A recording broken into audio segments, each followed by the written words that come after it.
World building in anime is very, very different to world building in your favorite Hollywood blockbusters. People love to throw around the term world building, and to be honest with you, I never really got it, so I wanted to look into it more, try to find the differences between world building in anime compared to in Hollywood movies, and then you can decide for yourself which medium does it better. But firstly, we got to answer the question, right? What exactly is world building? I wanted to define it, so there's no misunderstanding.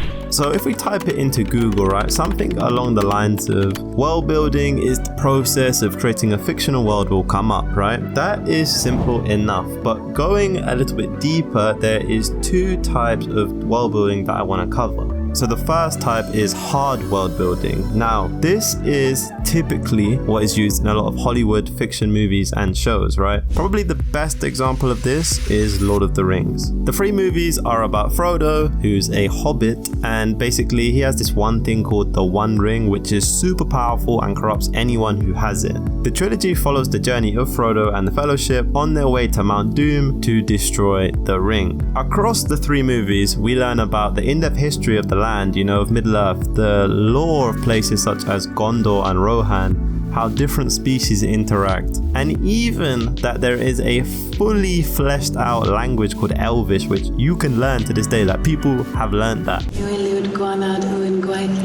Everything is super detailed, and it all makes sense. Like, this could really be the real world, you know what I mean? Like, there's so much depth to it. So another example which I am really looking forward to is the Dune 3 movie, right?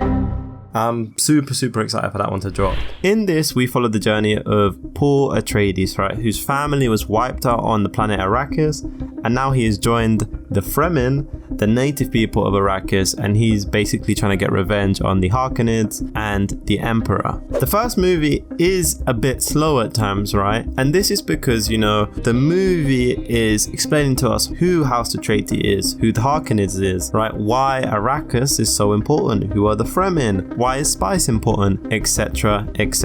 Everything is explained in loads of detail again, and this again makes it super realistic, and this kind of allows the audience to buy into the story, right? This is what creates that sense of immersion because it's all super detailed. And despite all of the fantastical elements, right, it makes sense. It's super logical because it's super detailed, and personally, I'm a really big fan of that as well, when it all makes sense. But the complete opposite of hard world building is soft world building. Now, the difference here is that loads of details are left unexplained, right? They're left for the viewer to use the animation to fill in the gaps. Ghibli movies on a spectrum, right, is probably the one to do this the most, right? If on one side you've got Lord of the Rings as hard world building, all the way on the other side is Ghibli movies, right, with extremely soft world building movies. Like, one example of this would be Spirited Away, okay? We are never truly explained what is the river spirit. Why do the spirits look like this? Why do they sound like this? Why on earth is there this hopping lamp spirit, right? Loads of things are unexplained. Another Ghibli movie example, one of my personal favorites, Howl's Moving Castle. Why does he turn into a bird? Why is that his magic? We don't really get it. And also, just how does magic really work? There's so many things here where it's just left our own interpretation, and this does create the kind of magical sense that you would associate with a Ghibli movie, right? And I think what summarizes this best is this interview with the head of Ghibli, right, Hayao Miyazaki. So shout out to this video, to be fair, which found this quote. I'll link it down below. It went into this hard versus soft world building in way more detail, but this is what Hayao Miyazaki said in this interview. So he was asked, "What strikes me about Spirited Away compared to your previous films is a real freedom of the author, a feeling that you can take the film and story anywhere you wish, independent of logic even." And then Miyazaki replied with this: "Logic is the front part of the brain, that's all. But you can't make a film with logic, or if you look at it differently, everybody can make a film with logic. But my way is not to use the logic. There are more profound things than simply logic that guide the creation of the story." And yeah, I think that this perfectly summarizes, why logic is used way more in Hollywood movies typically compared to anime and Ghibli in particular. And like if we look at One Piece, right, of course, there's no way we're gonna make a video on world building and not talk about One Piece, right? One Piece in terms of anime definitely sits on the spectrum of more of a hard world building. Lots of things are in depth. For example, you know how the 4 seas work, then you got the Grand Line, the Red Line, you have the Navy, the world government trying to keep the Void Century a secret, you know, etc, etc. A lot of things are explained to us. However, at no point does One Piece really use logic, not like how many Hollywood movies that we discuss uses, right? There's a lot of soft world building also being used. For example, where did all the different species come from, right? Can normal people travel from one island to another because it seems extremely dangerous? Like, do they have contact with each other? The climate and the physics often also make no sense, right? Again, no shade, it works, but it's not like they make real sense. And then how on earth did Gaban end up having a kid with the giant Ripley? Like, what?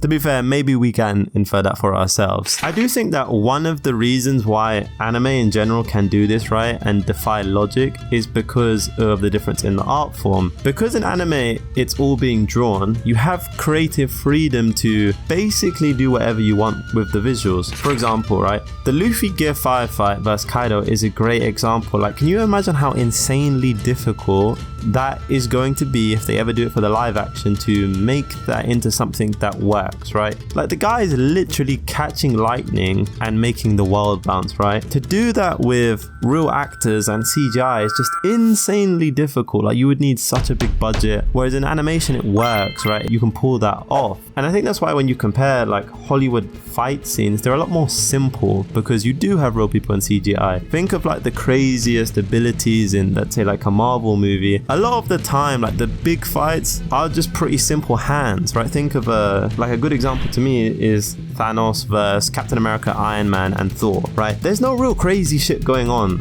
It's not the scale of like a One Piece fight. Like, think of even like Zoro vs King. That is next level to do that, and to do that for Hollywood would be like super difficult. And I think as a result of this, because One Piece is drawn, it also tends to allow for animes to defy logic a lot more compared to Hollywood movies. However, I have been saying all of this, but this does not mean that Hollywood doesn't use soft world building or that anime doesn't use hard world building. I am just generalizing for the sake of this video, right? For example, take Christopher Nolan's The Odyssey movie. So I watched The Odyssey like last week, I think, or maybe the week after. And for one, when I finished it, right, everybody started clapping. Like, that movie's got some serious aura. I think the only other time that I've ever been in the cinema and they started clapping was Endgame. When I left, right, I was just thinking, like, the Cyclops, who was that, right? What's going on there? Who were those massive giants that just pulled up out of nowhere with armor and just on straight violence, right? Who the hell are they? Did the characters, like, did they know that the gods and these mythical creatures were real? Like, none of it was properly explained, and that's not a negative. I think that really helped the story flow because they didn't need to explain things. There was just crazy shit happening and it just worked. You know what I mean? Like, it just made it really engaging, and just every new scene felt super different. So again, this is not to say that soft world building is only for anime and hard world building is only for Hollywood, but I would say typically anime tends to more soft world building and Hollywood tends to more hard world building. However, this is not the only difference between world building in anime and Hollywood. So one thing that I personally love, right, as a fan of anime, is worlds that are built from the inside out. So for example, when I watched AOT, you know, you follow the path of Eren, right? And all he knows at the time is that there's titans outside of the wall and they just want to kill all humans, right? That is the extent of the world. You have the city, the walls, and then just around it is just seemingly nothing but fields and titans, okay? However, as the story progresses, the world expands and you learn along with the characters of, you know, the different races of people that Paradis is just a small island and there's this big country called Mali and all the rest of the world is out there, you know what I mean, where they don't have titans. That for me was just absolute cinema. Like, from season 1 to season 4, the world, the threats that the characters face, everything just expanded massively and you experienced experienced it with the characters, right? Then compare it to one of my other favorite series of all times, Game of Thrones. From the first season, you understand the land of Westeros, right? The different kingdoms, the different houses, everything is explained to you. But then what it does is instead of going, you know, in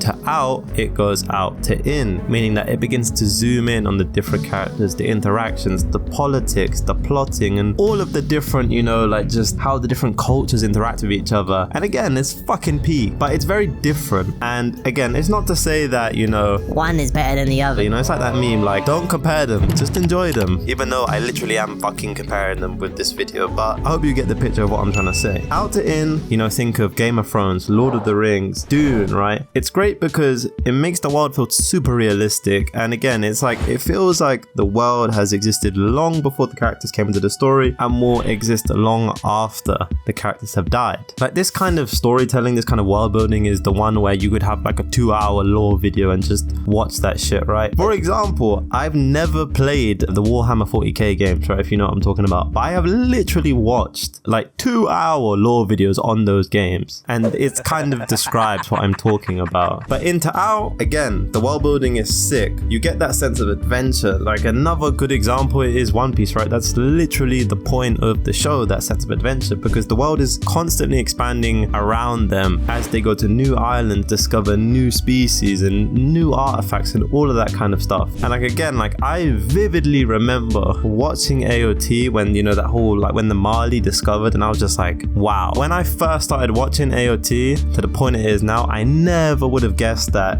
this was the world, you know what I mean? And that was just very, very cool. So this is another one of the main differences between Hollywood world building and anime world building. And again, like, let me know in the comments what ones you prefer, if you think that one does it better than the other. So yeah, I don't know if I necessarily have a personal favorite. I'm gonna have splinters up my ass and sit on the fence. One thing that for sure anime does better is animation. I made a video covering this here, so please check it out.